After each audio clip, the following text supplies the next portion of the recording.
what we decided to do is create a store that featured mostly handmade items.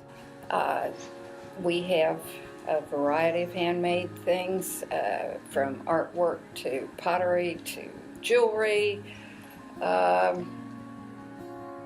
American Girl doll clothes, and handmade towels.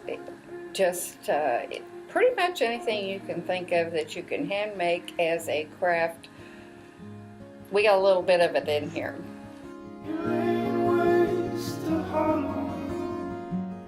Well, I worked on trying to come up with something really unique, and the word unique kept coming up, and so I thought, well, I think I'll call it Uniques.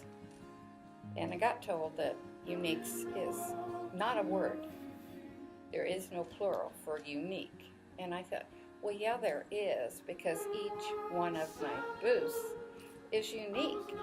So that makes them all Uniques. But I got overruled. Then I had to go back to the drawing board, and I've talked to friends and so on, and I had one suggest, well, it's all handmade, isn't it? And it's a little market. Why don't you call it Handmade Market? And so I slept on that for a couple days, and the more I thought about it and said it over and over and over, and I'm going, I really like that. Not knowing that my Handmade Market was going to be at Market Square. So it kind of all fit together. It's kind of like fate played a little bit of its hand in creating this store. I don't have a background in business. I just know what works. And so I looked at this big space and thought, I can put a lot of booths in here. Of course, for me, my revenue off of my things, but mostly rental. Consignee has these things in here. I get 30% if they sell something. They don't pay rent. So, the ideal would be is if it sells quickly and not sits here and takes up space. We have discovered that pretty much the demographics that actually buy, we get all kinds of people walk through and look and so on, but it's generally the 35 to 65 women, particularly. Men occasionally will shop, but only if it's like Mother's Day morning, and they have not done anything yet, and they're desperate. Most of my vendors are already working full-time jobs, and so it gets difficult to try to, where can I help out if I'm working a full-time job? So it has worked out really well for me to be here, and I don't have to pay anybody. It's better than what I had envisioned. I didn't expect to find a place this big to start with. Was not at all looking for something this big. I didn't figure there's any way I could fill this up when I walked in here.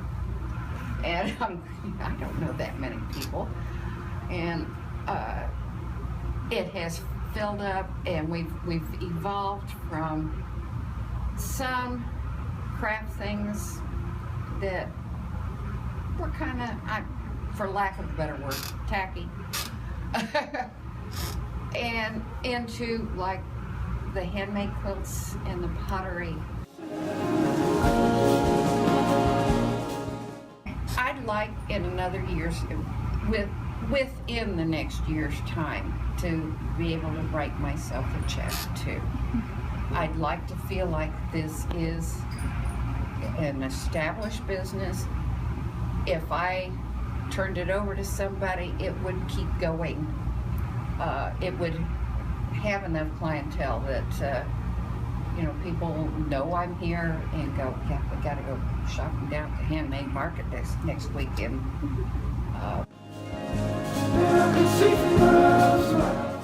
Get your family involved. There's a lot of stores that are like this and so on that are family-owned stores, and that way you don't feel like you're leaving and not coming home for dinner and so on.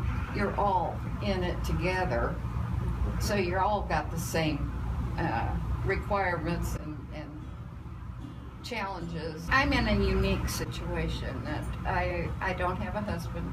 I have a cat. My kids are grown. I've got grandkids, and I've got a great-grandkid on the way. So it's pretty much just me. My advice is to, because I wish I had done this earlier. I think I finally figured out what it was I was supposed to be doing with my life, all of my life. I have waited till I was 60 plus years old to do it. Do your research, do all of that. If you really want to do it, do it. Jump into it and do it. And yeah, you're going to run into some, I've run into problems, and you're going to stumble and so on, but you'll wish you had done it if you don't.